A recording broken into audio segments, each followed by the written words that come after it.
우리 마가복음 9장까지는 예수님의 갈릴리 사역을 이제 마치시고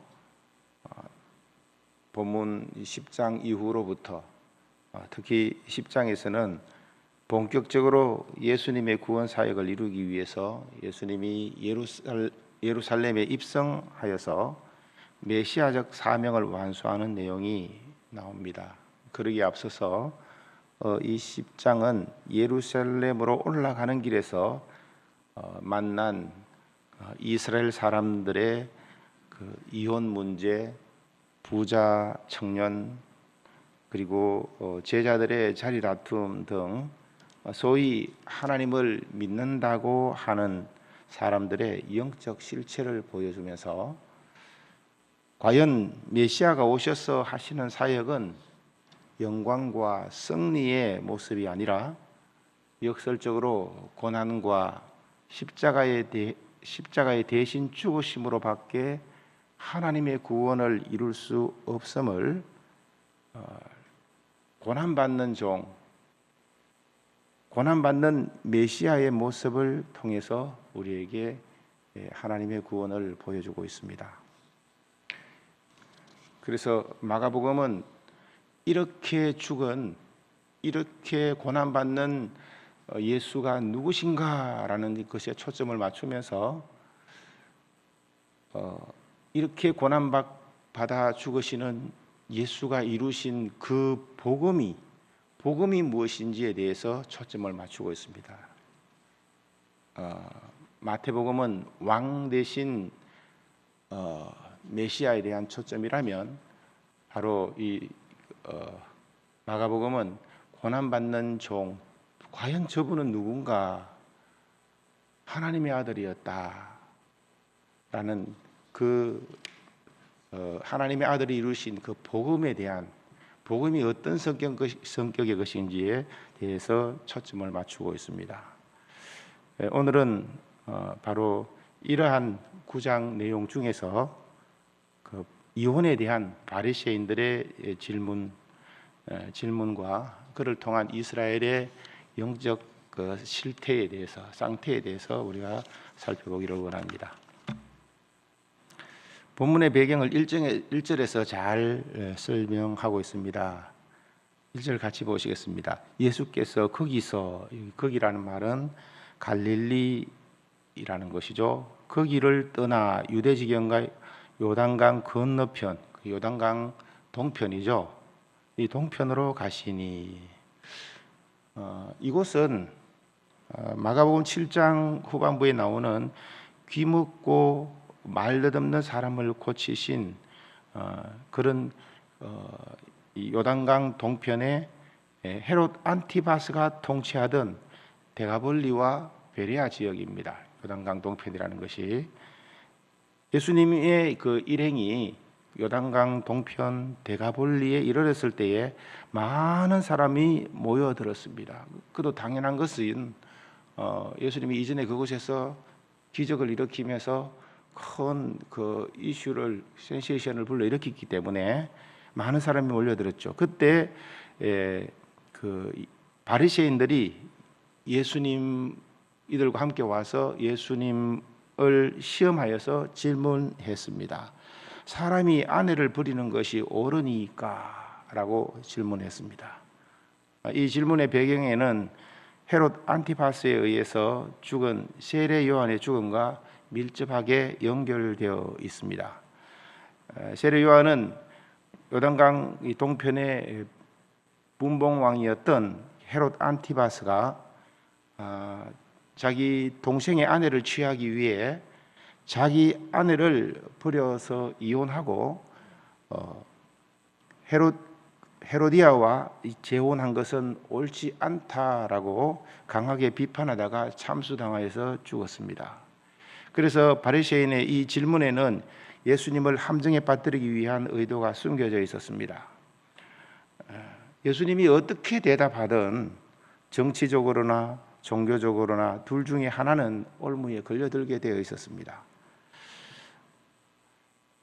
이혼이 옳지 않다라고 한다면 지옥 분봉왕이었던 헤롯 안티파스에 의해서 세례 요한처럼 죽임을 당할 수도 있었고, 이혼이 옳다라고, 이혼해도 된다라고 한다면 군중들이 예수님을 참 메시아로 여기고 따랐는데, 이제 그를 메시아로 인정하지 않고 그를 따르지 않게 되니까 바리새인들은 소기의 목적을 달성하는 것이죠.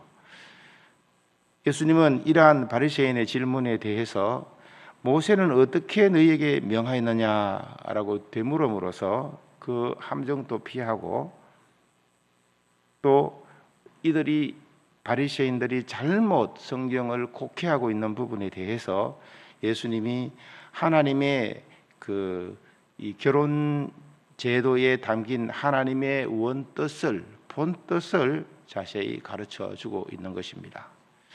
당시에, 예수님 당시에 이혼은 남편이 이혼 정서를 써주고 아내를 부리는 것이 보편화되어 있었습니다. 당시 사회에 통념화된 이 바리새인의 이혼에 대한 잘못된 해석을, 이 전례를 예수님 따르지 않고 하나님의 창조 원리에 근거해서 결혼에 대한 하나님의 본뜻을 가르쳐 주신 것입니다. 본문 4절 5절에 보면 바리새인들의 입장은 이렇습니다. 모세는 이혼 정서를 써주어 버리기를 허락하였다고 이렇게 주장하니까 예수님은 너희 마음이 완악함으로 이 명령을 기록하였을 뿐 본래는 둘이 한 몸으로 하나님이 짝지어 주신 것을 사람이 나누지 못한다라고 말씀했습니다. 평행구절인 마태복음 19장 8절 말씀에는 더 선명하게 말씀합니다. 모세가 너희 마음의 완악함 때문에 아내 버림을 허락하였거니와 본래는 그렇지 아니하다고 이혼이 하나님의 뜻이 아님을 분명히 밝혔습니다. 이혼이 하나님의 뜻이 아님에도 불구하고 바리새인들은 신명기 24장에 나오는 이 이혼에 대한 율법 규정을 자의적으로 해석해서 모세의 명령을 이혼 허용의 합법적인 근거로 삼고 자기 욕망을 채울 목적으로 율법을 이용하여서 이혼을 정당화시켰습니다. 하지만 예수님은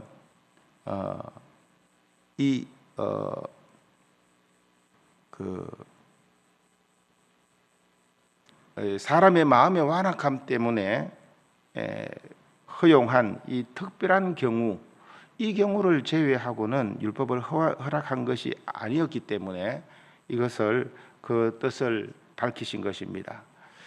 그래서 예수님은 사람의 마음의 완악함 때문에 이혼 정수를 통해서 이혼 정수를 써주고 이를 통해서 이혼을 허용한다라고 말했는 것인데, 이거 자세히 좀 살펴보면 모세는 간음이나 음행 외에 이혼하지 못하게 했습니다. 강도나 전쟁 등으로 인해서 불가피하게 비자발적으로 억울한 일을 당해서 사회적 약자였던 여성만이 피해를 입는 그런 경우를 상정해서 정한 것인데, 그 책임을 그 여성 홀로 감내하면서 배우자의 신뢰와 사랑을 받지 못하고 고통 속에 함께 살면서도 율법 규정 때문에 끝내 이혼하지 못하고 결혼 생활을 계속해야만 하는 이런 특별한 경우, 이런 경우에 이혼을 허용함으로써 사회적 약자였던 여성의 인권을 보호하고 새로운 삶을 다시 시작할 수 있도록 조치하는 차원에서 허락된 것입니다. 하지만 바리새인들은 약자를 보호하고 결혼과 이혼 제도를 통해서 건강하고 거룩한 가정을 세우지 못할 뿐만 아니라 사회적으로 쉽게 이혼하게 하는 그 폐단을 낳았고, 결과적으로 이혼을 보편화시켰고 하나님 나라의 거룩함을 훼손시켰습니다.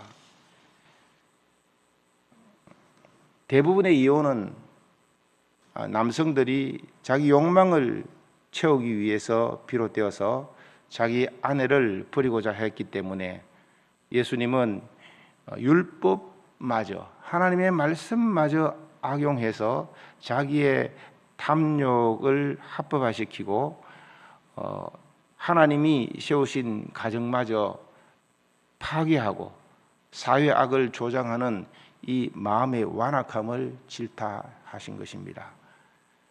예수님은 바리새인들이 이혼에 대한 모세 율법을 이렇게 왜곡했기 때문에 예수님은 율법보다 앞선 창세기의 말씀을 인용하면서 창조 당시에, 창조 시에 하나님이 사람을 지으시되 남자와 여자를 지으신 그 하나님의 창조 원리를, 그 섭리를 설명하면서 결혼의 본뜻을 설명하고 있는 것입니다. 6절에 보면 창조 때부터 사람을 남자와 여자로 지으시고 이 둘이 한 몸이 될지니라 라고 하나님이 명령하셨고, 그러므로 이제는 둘이 아니라 한 몸이다, 한 몸으로 봐야 한다라고 하나님이 선언하신 것입니다. 하나님이 이렇게 창조의 섭리 속에, 창조의 원리로서 하나님이 직접 이렇게 남자 여자를 창조하시고 또 이제 한 몸이다라고 규정하신 것이죠. 그렇습니다. 남자와 여자는 동일하게 사람이고 이 사람을 남자와 여자로 이 둘을 창조하신 분도 하나님이십니다. 서로 다른 이성을 창조하신 분도 하나님이시고 서로 다른 이 이성이 이 둘이 연합하여서 하나 되게 하신 분도 하나님이십니다.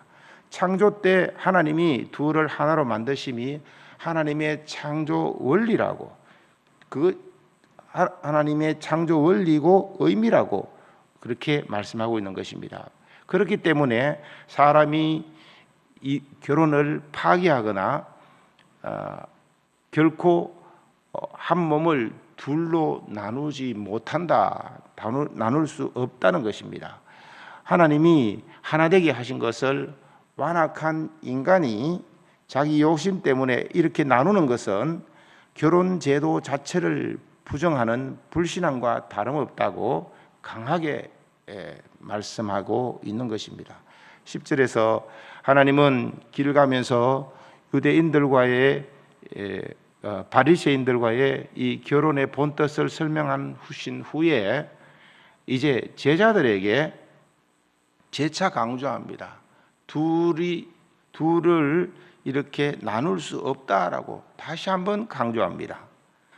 11절 12절에 제가 읽어보겠습니다. 이러시되 누구든지 자기 아내를 버리고 다른 데 장가드는 자는 본체에게 간음을 행함이요 또 여자가 남편을 버리고 다른 데 시집가면 간음을 행함이니라 라고 아주 엄격하게 결혼 제도를 말씀하고 있습니다. 결혼은 서로에게 신실하겠다는 언약을 기반으로 하나님이 친히 세우신 기관입니다. 그것이 바로 결혼 속의 부부의 관계입니다. 예수님은 이것을 강조하신 것이죠. 그렇기 때문에 어떠한 이유로 이혼했든지 간에 그 이혼은 이혼한 당사자 서로에게 한 그 결혼 서약, 그 언약을 배반한 간음이라는 것입니다.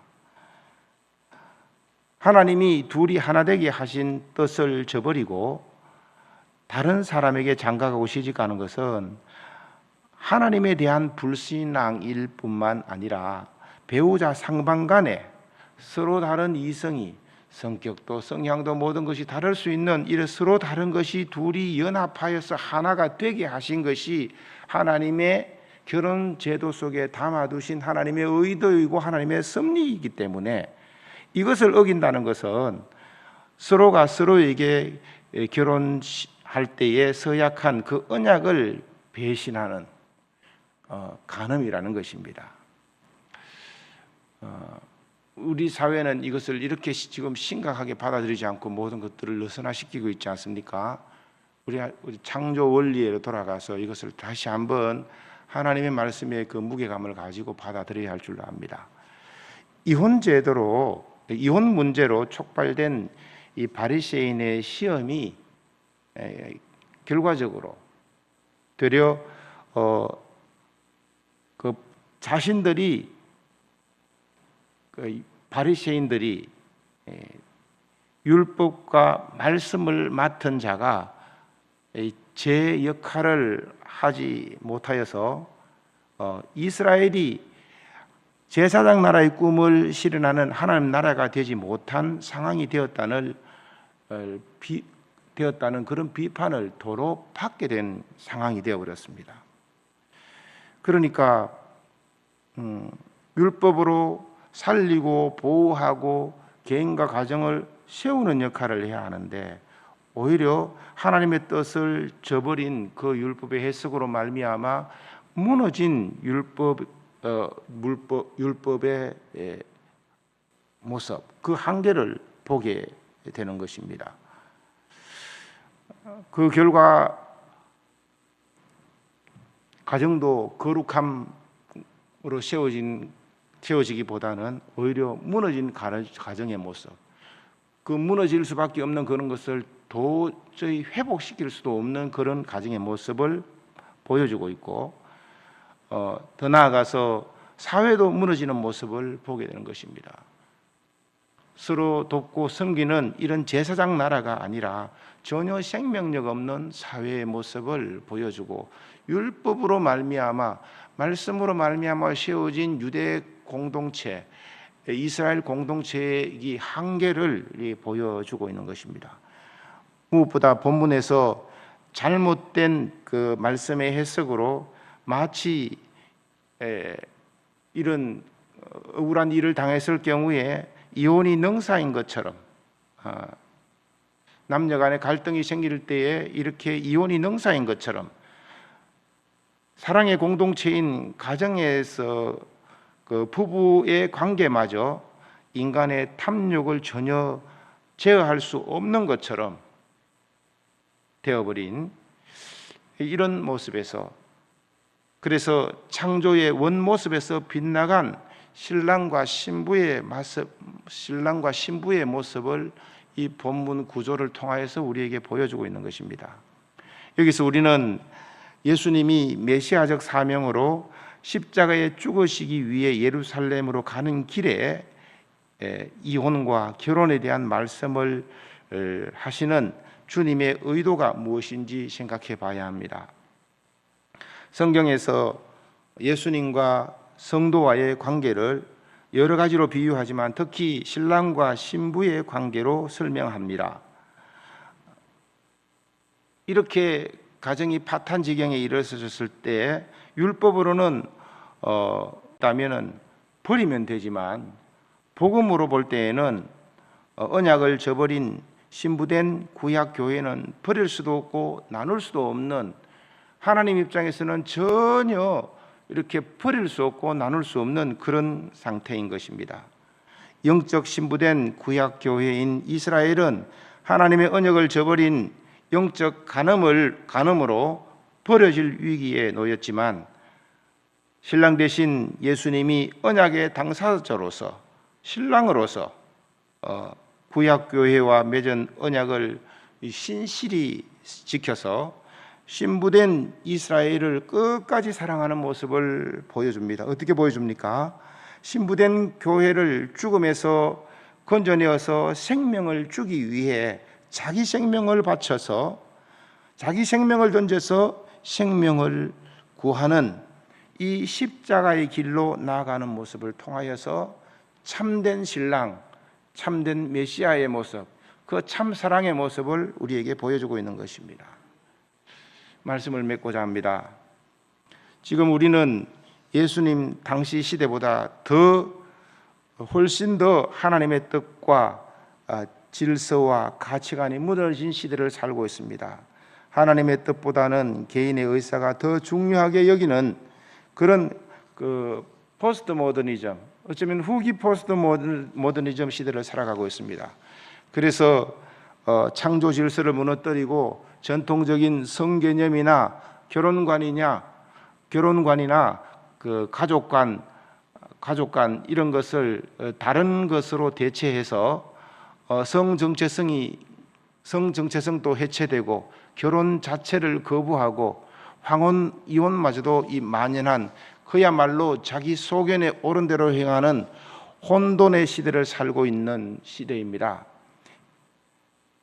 우리는 이러한 때에 우리 그리스도인들은 우리를 살리기 위해 대신 죽으시고 우리를 살리신 주님이 주신 복음의 은혜에 믿음으로 굳게 서서 무엇이 진정으로 살리는 길인지, 어떻게 하는 것이 개인과 가정이 세워지는 길인지를 다시 한번 깊이 생각해보고 사망이나 생명이나 그 어떤 것도 우리를 그리스도의 사랑에서 끊을 수 없는 그리스도와 성도인 우리가, 복음을 받은 우리가 결코 나눠줄 수 없는 이런 신랑과 신부의 관계임을 우리가 확신해야 할 것입니다.